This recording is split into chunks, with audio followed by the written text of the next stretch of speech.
সোজা কথা, আমরা মুদ্রা কথা বলতে পারি যে শেখ হাসিনার ব্যাপারে ইউনূস সরকার হার মেনে গেল। শেখ হাসিনা প্রশ্নে হার মানল কি ইউনূস সরকার?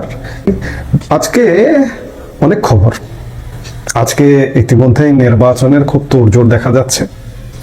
নির্বাচনের তফসিল ঘোষণার ইতিমধ্যেই ভিডিও রেকর্ড করা হয়েছে। প্রধান নির্বাচন কমিশনার ভাষণের মাধ্যমে যে ভিডিও বক্তব্য দেন, সেই ভিডিওটা রেকর্ড করা হয়েছে।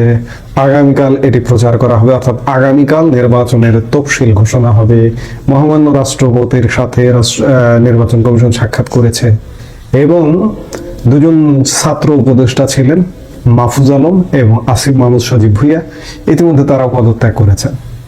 এসব নানান খবর যখন, তখন এটি স্পষ্ট যে ইউনূস সরকার আর আসলে কোনোভাবেই থাকতে পারছেন না, নির্বাচনের দিকে দৌড়াচ্ছেন, যেন তেন ভাবে একটা নির্বাচন করবার চেষ্টা করছেন। এখন আমরা বরাবরই বলে আসছি যে এই নির্বাচনটা আসলে হবে না, এটা নানাভাবে বাধাগ্রস্ত হবে, বাধাপ্রাপ্ত হবে। এখনো প্রায় 12 ফেব্রুয়ারি নির্বাচন, সেই হিসেবে বলা যায় ডিসেম্বর জানুয়ারি 2 মাস আছে। এই 2 মাসের মধ্যে গঙ্গা যমুনার জল নানা দিক দিয়ে নানাভাবে প্রবাহিত হবে, গড়াবে। সেখানে আন্তর্জাতিক একটা ফ্যাক্টর আছে। আন্তর্জাতিক ফ্যাক্টরটাকেই বড় হিসেবে দেখতে চাই, কারণ সত্যিকার অর্থে এই নির্বাচনটাকে প্রতিহত করবে কে? নির্বাচনটাকে প্রতিহত করবে না এই যে বর্তমানে যে রাজনৈতিক দলগুলো আছে, তারা তো নির্বাচনের দিকেই দৌড়াচ্ছে। তবে করবে না এটাও বলা যাবে না। শেষ মুহূর্তে পরিস্থিতিটা এমন হবে, বিএনপি হয়তো নির্বাচনকে পরিত্যক্ত ঘোষণা করে তারা মাঠ থেকে উঠে যেতে পারে, এমনটা হতে পারে। এমন পরিস্থিতির দিকে যাবে, কারণ একটা কথা পরিষ্কার যে এটা কিন্তু জাতীয় সংসদ নির্বাচন, এটা জীবন মরণের প্রশ্ন। যেমন এর আগে ছাত্র সংসদ নির্বাচনগুলোকে বিএনপিকে কিভাবে ভরাডুবি হতে হলো, চোখের সামনে দেখলো, দেখেও কিছু করতে পারেনি, বলতে পারেনি। কিন্তু এবার সেটি হবে না। এবার বিএনপি যদি দেখে অবস্থা বেগতিক, তাহলে মাঝপথ থেকে উঠে যাবে, নির্বাচনকে বর্জন করবে।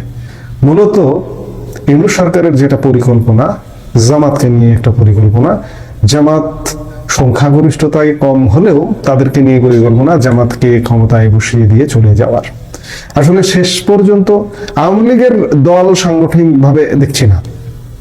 মাঠের রাজনীতি বলবে যে আওয়ামী লীগের লোকজন বলে থাকে যে আমরা তো নিষিদ্ধ, নামলেই মামলা হয়, হামলা হয়, গ্রেপ্তার ইত্যাদি হয়। এটা হয়তো হবে। ওই কেউ সুযোগ দিয়ে আন্দোলন করতে দেয় না, কেউ প্রশাসন পারমিশন দিয়ে আন্দোলন করতে দেয় না, প্রশাসনের অনুমতি নিয়ে আন্দোলন হয় না। পৃথিবীতে কোনো আন্দোলন হয়নি, প্রশাসন তো চাইবে আন্দোলন হবে না। কাজে আওয়ামী লীগের মাঠের রাজনীতি একদম শূন্য। কিছু কূটনৈতিক কর্মকাণ্ড চলছে এবং বৈশ্বিক ব্যাপার চলছে। এখানে সবচেয়ে বেশি বড় সহায়ক ভারত, সেটা চলছে।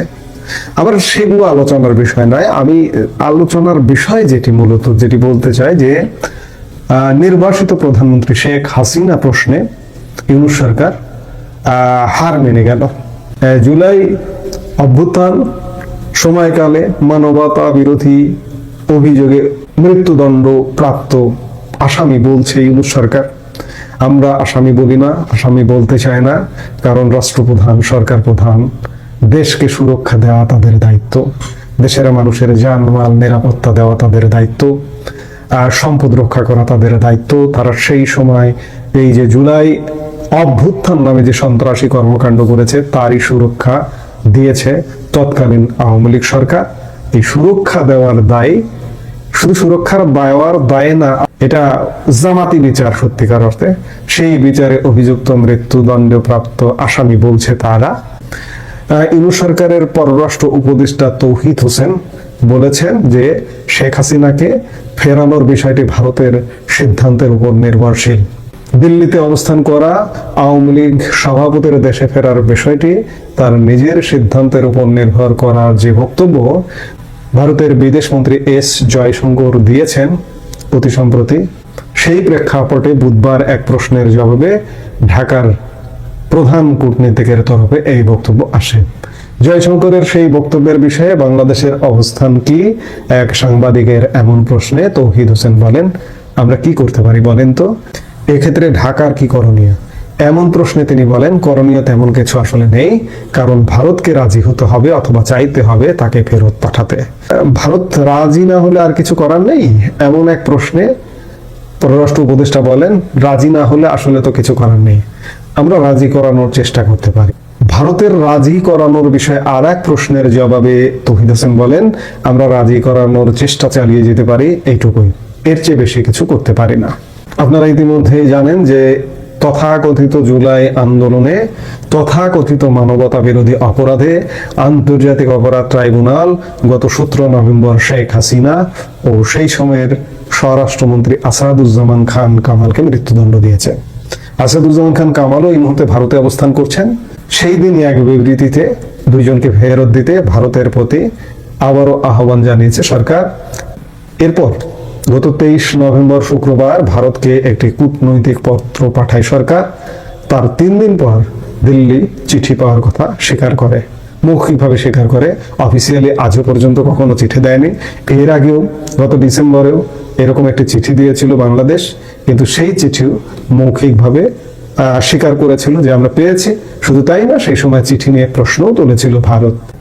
সত্যিকার অর্থে শেখ হাসিনা এবং আসাদুজ্জামান খান কামালকে ফেরত দেওয়া হবে কিনা সে ব্যাপারে আনুষ্ঠানিক অনানুষ্ঠানিক মৌখিকভাবে ভারত আসলে কিছুই জানায়নি এবং জানাবে না, এটাই সত্য। আমরা গত 1.5 বছর যাবৎ সেটাই দেখে আসছি।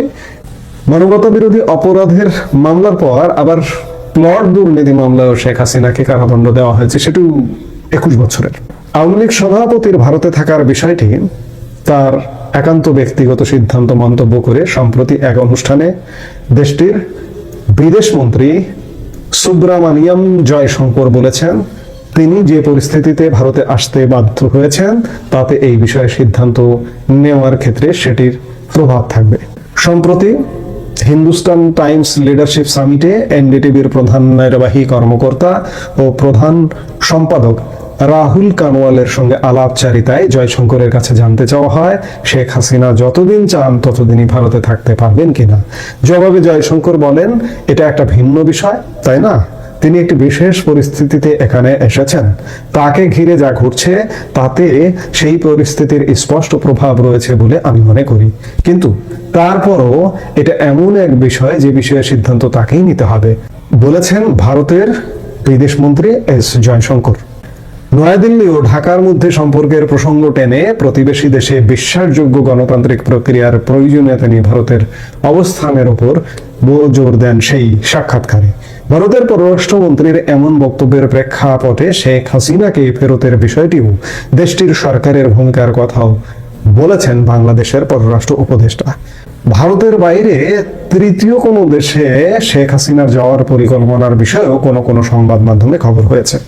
এই বিষয়ে এক প্রশ্নে তৌহিদ হোসেন বলেন এটাও তো আমার কিছু করার নেই, বাংলাদেশেও খুব বেশি কিছু করার নেই। আমরা তো চাই যে উনি ফেরত আসুক। কূটনৈতিক চ্যানেলে বাংলাদেশকে কেউ জানিয়েছে কিনা এমন প্রশ্নে তিনি বলেন ওই রকম কিছু জানি না, তবে শুনেছি আপনারা যেমন শুনেছেন ঠিক তেমনটাই। অর্থাৎ শেখ হাসিনা প্রশ্নে ইউনূস সরকার আসলে হাল ছেড়ে দিল, যে সাজানো গোছানো কোর্ট দিয়ে আদালত দিয়ে রায় দেওয়া হলো ইত্যাদি বিভিন্ন কিছু ফর্মালিটিস করা হলো, চিঠি পাঠানো হলো, কিছু বিবৃতি দেওয়া হলো, হাইপ তোলানো হলো যে শেখ হাসিনা বিরাট দাগী অপরাধী, তাকে ফেরত দিতে হবে, এই হাইপ তোলা পর্যন্ত। কিন্তু শেখ হাসিনাকে ফেরত আনা গেল না ইউনূস সরকারের পক্ষে, এটা যাবেও না। আমরা বরাবরই বলে আসছি শেখ হাসিনা বেঁচে আছেন, এটাই হচ্ছে আওয়ামী লীগের সবচেয়ে বড় সম্পদ। আমি শুরুর দিকেই বললাম যে আওয়ামী লীগের মাঠের যে রাজনীতির অবস্থা, আওয়ামী লীগের রাজনীতি, আওয়ামী লীগ আসলে ক্ষমতার রাজনীতি করেছে। এখনকার যে নেতৃত্বের কথা যদি বলেন, এগুলো কিছু সমালোচনা। 15.5 বছরে আওয়ামী লীগ দল হিসেবে, রাজনৈতিক দল হিসেবে যে নেতৃত্বটা গড়ে উঠেছে সেটা আসলে ক্ষমতা কেন্দ্রিক নেতৃত্ব। বিরোধী দলে মাঠে কাদায় জলে পড়ে থাকা, পোড় খাওয়া সেই নেতৃত্ব এখন আওয়ামী লীগের নেই আসলে। তবে ওই যে সব কথা শেষ কথা আসার কথা বললাম যে শেখ হাসিনা যেহেতু বেঁচে আছেন, শেখ হাসিনা যেহেতু নিরাপদে আছেন, সেহেতু তার দীর্ঘদিনের বিরোধী দলের রাজনীতি করবার ক্ষমতা আছে, অভিজ্ঞতা আছে। সেই জায়গা থেকে কিভাবে মুক্তি পাওয়া যায়, কিভাবে ঘুরে দাঁড়াতে হয় তিনি সেটি জানেন। তিনি সেই বিরোধী দলের রাজপথের উপযোগী রাজনৈতিক দল হিসেবে রূপদান করবেন আগামী দিনে, সেটাই হচ্ছে সবচেয়ে বড় ব্যাপার। এখন দেখার বিষয়।